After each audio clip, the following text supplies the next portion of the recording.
Right, hello, good afternoon everybody. My name is Katie McIntyre. I'm the Publication Director and Editor for Panstadia and Arena Management magazine. We're one of the official media partners for SoccerX and have been for the last 12 plus years.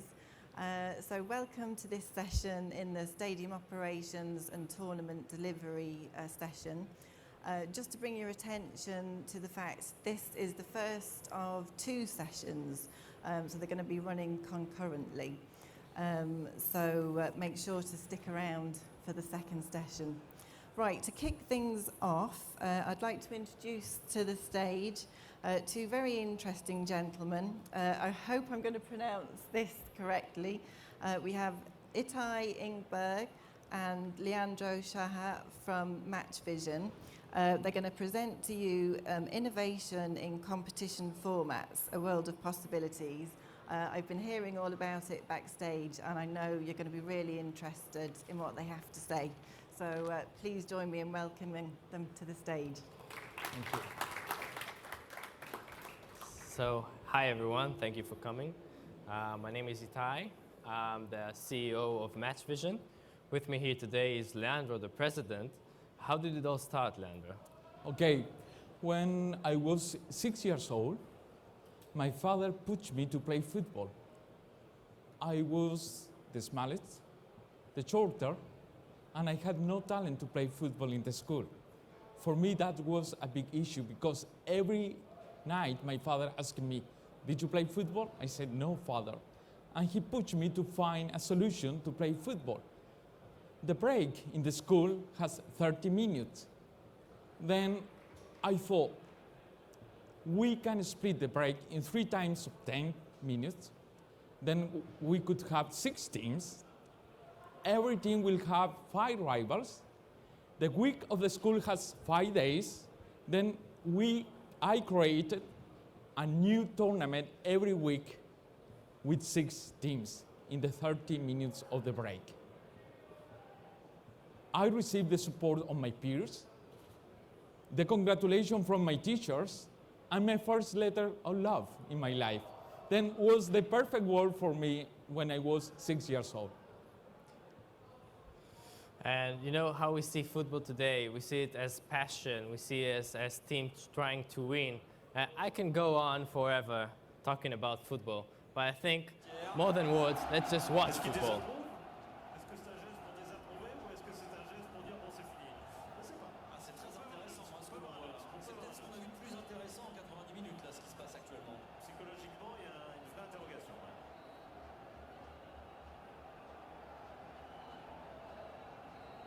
En Europe, on se cache un peu plus pour faire ça. Là, on ne se cache pas du tout. On joue à 7 dans son camp.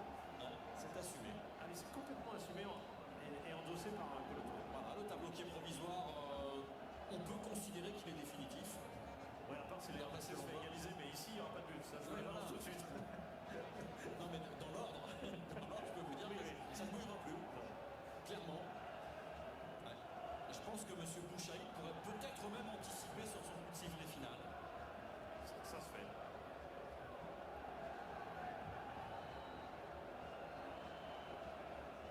Okay, Leandro, so you showed me this in Jordan, and okay, it happens in Africa, maybe it happens in Asia, maybe it happens where you come from South America, but this doesn't happen in Europe. It's not a global problem. Here in Europe, they teach people from young age about fair play, about going always to the win. So it's not really a global problem. Itai, are you sure? Look, that's happening in Europe too. It's a global issue, and not only in football. That is happening today in Europe. That is happening in the whole world. That is a situation that we are suffering. Yeah, I remember now that also it happens quite a long time ago. You know, in the World Cup of '82, when you remember West Germany against, who was it? Germany versus Austria. And maybe you don't born in that time, you know? Yeah, and it happened also, and we saw it in the World Cup before that. In '78, we saw Peru losing 6-0 to Argentina because they were out of the competition. Argentina needed a few goals. They helped them out, and we saw it happening. And this is not football. And again, it has been this way since the beginning of time. You know, the tournament format has remained the same since ancient Greece. And in every big competition, we see problems, we see dead matches, we see matches that are fixed.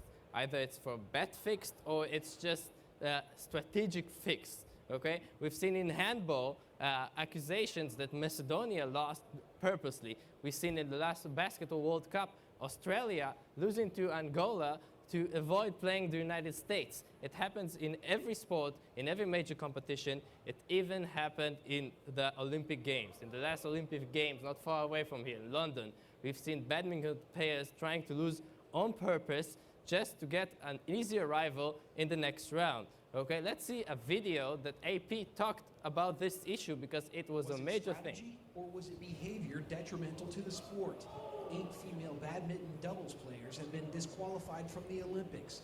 Players from South Korea, China, and Indonesia are accused of purposely losing to get a better matchup in the next round.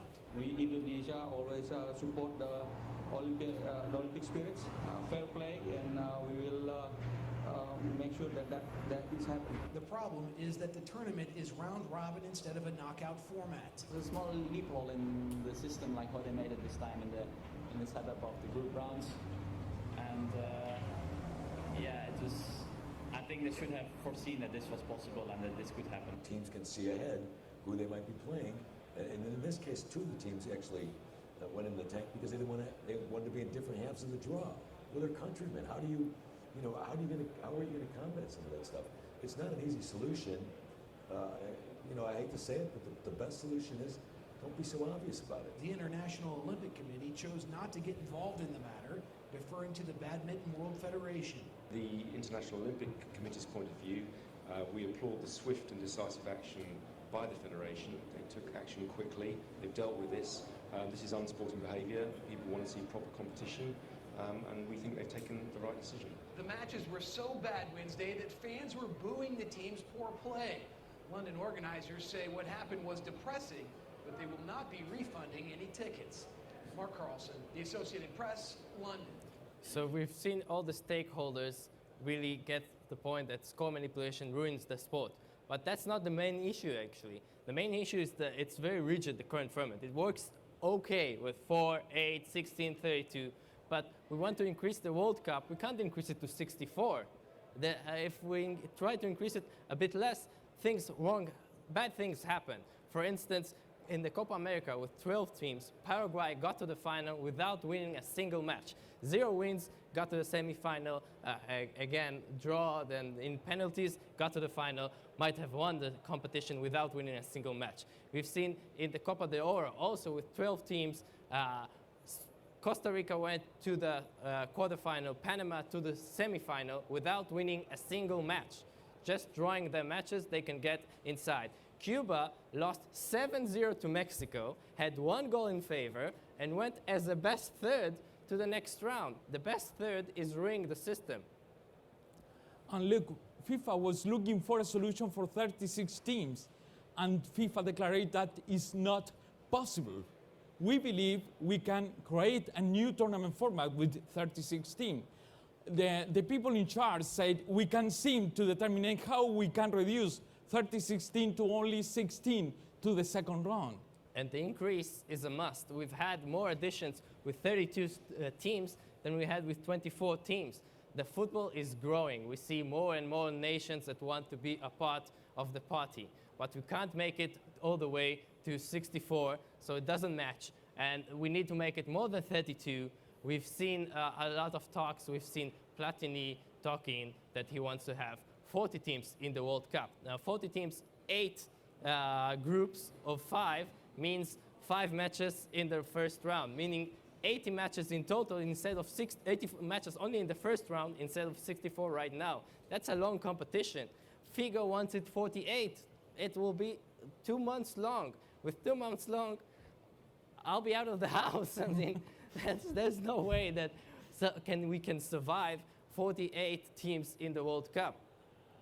So Blatter, what he says, let's keep it 32, because 32 is the best mathematical solution. We have it in only 32 days. So he knows that we need to grow the number of participants, but because of mathematics, we can't, unless there is a real mathematical solution for this problem. Sorry, Mr. Platter, I do not agree with you because we have a new way to do a competition with 36 teams without groups, without playoff in the first stage. Think in pot. The pot could be organized for ranking geographically by region, but thinking in ranking, in the pot A will be the best teams, Germany, Argentina, the Netherlands. In the pot B, medium teams like Chile, Croatia, Denmark. In the pot C, the emerging teams like Japan, Venezuela, etc. Then every team plays again one team of each pot, no matter in which pot it has been placed. Then, after the three matches, the team will be organized in with just one general standing table. Then it's not important how long is that table. And the best 16 go to the second round. The top 16 teams qualify to the knockout stage. And we propose that the first play with the 16, the second with the 15, the third with the 14.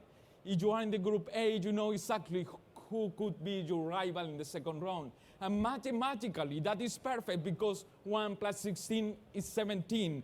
2 plus 15 is 17. And every team will try to be as high as possible in the general standing. Team like Chile will try to be no in the position 16 because maybe we'll have to play with Germany in the second round. Every team will try to be as high as possible. Today, what's happened? Argentina in Copa America won 2 matches in the first group. And in the third one, Messi ran less of 4 kilometers in the third match. And that's happened because he wanted to avoid injuries, he want to avoid yellow card, because it's not a real competition. Maybe Chile is not playing versus Israel, but we are in just one general standing table. We are in competition. Argentina always trying to be more than Brazilian, and the Brazilian more than Argentinian. The competition will be closed, very competitive, and many other benefits.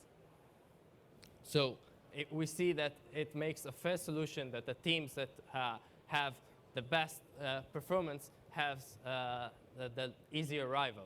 And also, we can do this competition with 36 teams with the same number of days as it is today. Keep it as 32 days. Or we can increase it to 42 teams with just 2 additional days, okay? So there's no heavy load on the country, there's no heavy load on FIFA. We don't have the broadcasters going crazy because this is too long.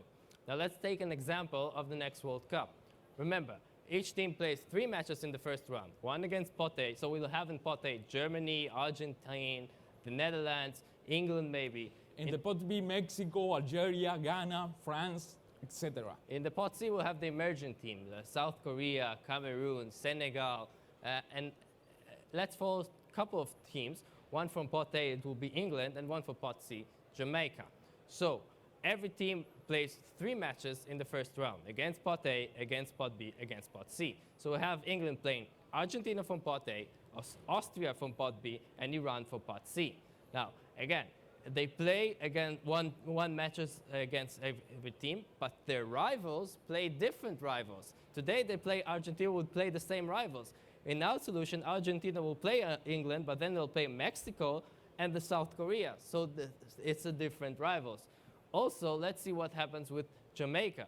Jamaica is pot C, but still they have against pot A, the Netherlands, pot B, Croatia, and pot C, Japan. So maybe the game against Japan, that's something possible for them to win. So let's see, the first match of England, they draw 2-2 against Argentina, and Jamaica lost to Croatia. And then after 2 matches, we see England with 4 points, Jamaica with 3 points. Both of them has chances to qualify for the next round. Nobody is qualified, even though the Netherlands, and nobody is eliminated from the competition. So let's see the third match.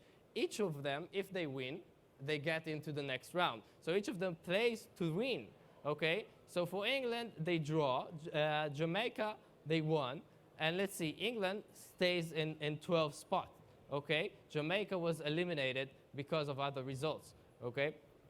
So we see that England, with the last round, in the knockout stage, they'll be facing a harder opponent because they were in number 12. So the first one, Germany, will be playing Mexico, and the second one will be playing, Netherlands will be playing against Austria, and so on. And we see England playing Croatia, which finished 5th, okay? And then we go on and see the semi-final, final, and all. And again, this can be in Russia right now because we don't increase the number of days and we don't increase the number of venues. We just change the format, but everything else for the host nation remains the same. It remains just 6 additional matches, or if we did 15 additional matches. You know, in Brazil, they traveled halfway around the world without leaving Brazil because Brazil is big, but not only because of this, because they had to travel twice, okay? In a group, they have to travel twice. And with my vision system, all teams will travel less than 1,000 kilometers. We can control that. It's a saving. Look. We can have England playing 2 matches in London and then the other one in Manchester. And then we'll have Argentina playing 1 in London, then the other 2 in Wales. They'll be all traveling once. And we have the competition all over Europe, okay? And what we will avoid then, we'll avoid white elephant like what happened in Brazil. Brazil now, he's been invited to Manaus, to the inauguration of the stadium that now becomes a prison. Instead, we can have matches in Turkey, in Romania, and also we'll avoid corruption. Now, I'm not saying that the choice of Russia or Qatar or corrupted or anything like that. But if we have it, a World Cup, instead of host nation, host federation, it will be on rotation. It will be 1 in the AFC, then 1 in UEFA. So you know that every 20 years, we'll have 1 in each one. If I'm Asian, I know that now I have it, and in 20 years, again, it will be in Asia. If he's from South America, now it's in South America, and in 20 years, it will be again in South America, in several countries. Then the discussion is not if Qatar have to be the host country for the year 2022. The discussion will be how many stadiums have to build Qatar, how many stadiums have to build Oman, etc. The competition will be in the whole the continent. You know, it's a great idea because every 20 years, as I say, we can have a World Cup in every individual country. Okay, so what about us? What do? We provide innovative format solution to sport event, maximizing revenues, sponsorship, and audience. And the mission of Match Vision is to let to know to the world that new tournament format exists. And also to continually develop and provide simple but innovative solution. We have only over 30 base formats, and we take the pie of the number of players and make it all together. The key features of our solution. Simple and innovative. And it's a flexible fixtures. All teams encouraged to win always. And we have high value matches along the tournament. Any number of teams. And we adjust the format to reality and not reality to format as it is today. If not, something wrong could happen. Yeah, we take it for the federations. We don't give the big federation the same solution as the small federation. We take it to their side if it's a youth competition. Stop. Okay, so we can have a short tournament for a championship like in Uruguay in just 2.5 weeks. All our tournaments are protected. Let's see what we had in Peru. In Peru, they have the biggest competition in the world, over 20,000 teams. It has 25 regions, and until now, just 16 teams were in the last match, in the final stage. This just because of the format. So the main thing was how to incorporate all the 25 regions into the final tournament. What we did is we've created a solution for 50 teams, 2 from each region, and it has 1 less date than before. Teams are traveling less and shorter than before, and we increased ticketing by 24%. We also reduced the score manipulation.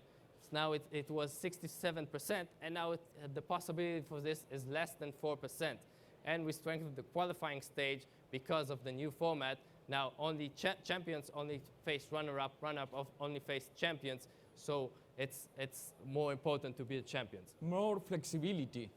More ticketing, less dates, format adapted to reality, more income, more emotion, more public, and less manipulation of results. This is what we've done now in Peru. It starts this Saturday, and this is what we can do for all the federations in the world. Thank you very much. Thank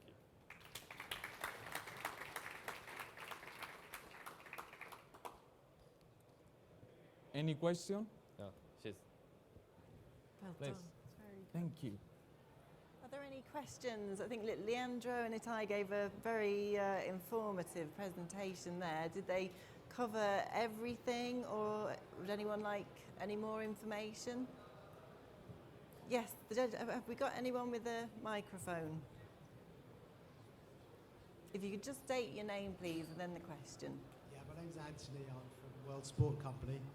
Gentlemen, that was very, very interesting, innovative, and mathematically taxing a little bit of it. It's a great solution, but have you actually put it to your example of FIFA? Is it real? Is it something that they are considering, or is it just a very, very good, innovative concept? We are talking with FIFA, but it's like cook an elephant, you know? We have to do step by step.